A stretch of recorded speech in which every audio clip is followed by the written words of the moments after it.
We pause today as a university, as a community, and as a nation to remember one of this land's greatest heroes, the Reverend Dr. Martin Luther King Jr.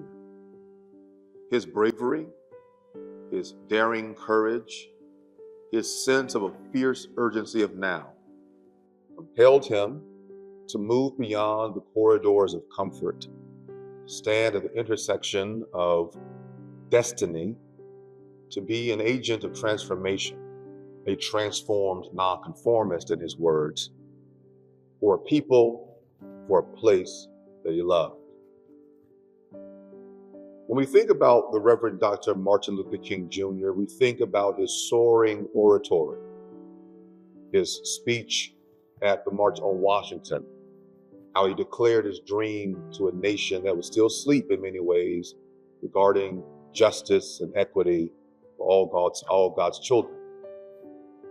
But before his soaring oratory took center stage, both at Washington and around the world, he was an ordinary preacher's kid, a young man from the Deep South who had a burden for his people, but had to make a choice. Would he settle, if you will, for being a pastor, maybe later a college president? Or would he listen for the sound of the genuine, in the words of Howard Thurman? Would he dare stand when others refused to stand? Would he put himself, his family, his church, his friends in harm's danger for standing up to Jim Crow?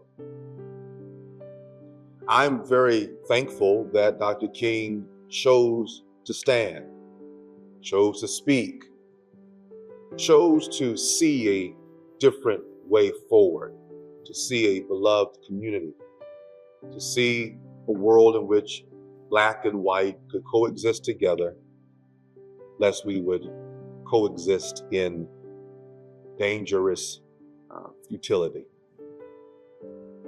He took a stand that I think should animate and inspire all of us in these days and times in which we live. It's a world that is still wrestling with the question regarding human dignity, civil and human rights, the access of all people to the American dream.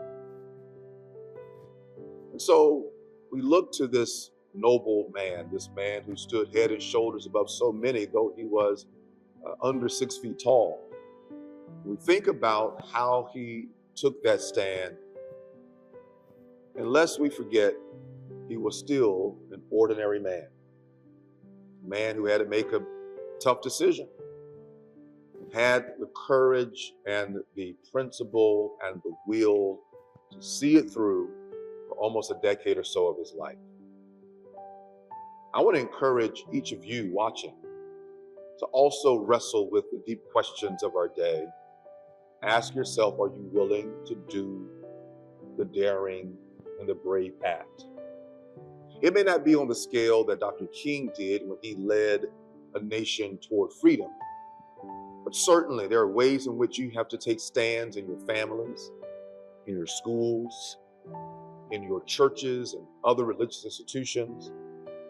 The ways in which you have to take a stand in terms of electoral politics, the education system, healthcare, government, and otherwise. Your stand may be one in a moment, or it may be a long tenured stand against injustice and against unrighteousness. But all of us, like Dr. King, have to find a moment where we take that stand, where we stand for something. Because as the old adage says, we stand for nothing, will fall for anything. I think Dr. King inspires us to take a stand because, and simply because, of his humanity. Because he was an ordinary flesh and blood person just like you and me. He was not a demigod. He was not the Messiah.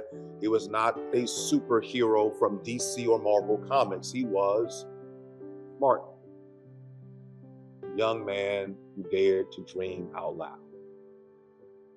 I think that may be the reason why I've been so long inspired by his life and mission. I was a high school student at Hazelhurst High School back in the late 1990s and it was 2000. I was sitting at the cafeteria table when Ms. Gwen Robinson, my oral communications teacher, said she was convening the Black History Month program there for the high school, and she was requesting that I would do a Martin Luther King Jr. speech. At that time, I was pretty shy and in some ways socially awkward, an introverted fellow. I, at first, refused her request. I said, "No, ma'am, thank you so much, but I would rather not do that." She hastened to say, "I'm not asking you if you will do it. I am telling you, you will do a Martin Luther King Jr. speech at the program." At which time she slid to me an audio cassette tape and said, "I want you to go and listen to Dr. King's speeches, and I want you to come back with something to present at the program."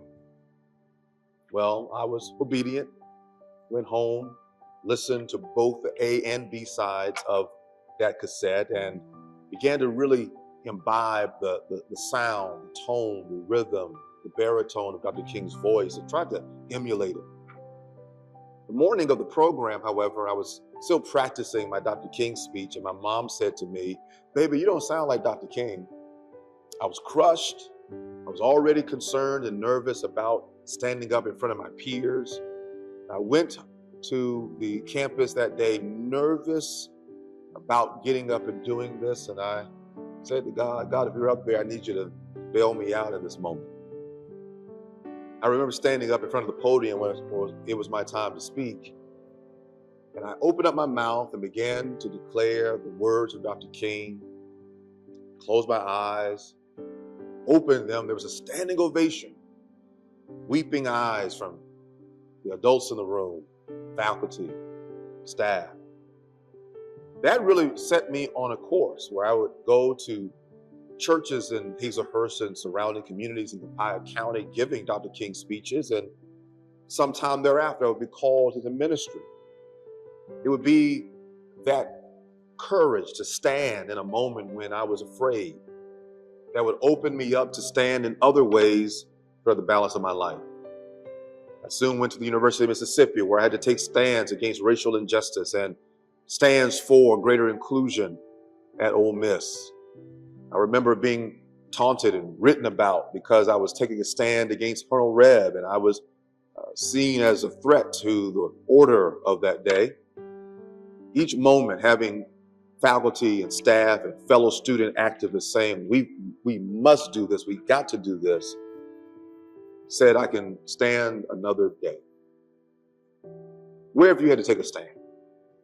Where have you had to rise up and speak even when your voice quivered? When have you had to take a stand at the university or in your neighborhood, in your community, even though you were afraid, you stood anyway? That is my encouragement, particularly to Alcornites. We talk about being brave. One of the ways that we are brave is by standing for something, for a cause greater than ourselves, standing for the capacity to listen for the sound of the genuine, to hear our calling, to hear our destiny, to come alive to our purpose, and to dare to speak the truth, the whole truth, and nothing but the truth, no matter how costly or inconvenient that might be. So, Alcornites, fellow braves, as we remember and celebrate Dr. King and his life and his legacy, let us do so by being brave enough to stand and to speak, even when your knees shake, even when your voice quivers, even when you're uncertain about yourself and even about the cause for which you fight. Know that if God be for you, who can be against you? We've got some difficult days ahead, and it requires of this generation the same daring and bravery that we saw in Dr. King in his own generation. So I want to encourage you to stand. I want to encourage you to speak. I want to encourage you to see yourself and your world in a much different way than you do right now.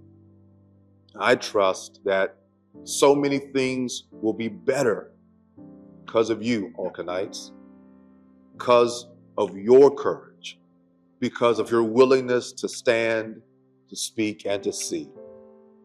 Who knows, some 10, 15, 20 years from now, we'll be celebrating your accomplishments. We'll be recognizing the impact you've made on civilization. We'll be driving down a street or road or boulevard with your name on it. We may even visit your hometown or even somewhere in Washington, D.C. and see a monument in your honor.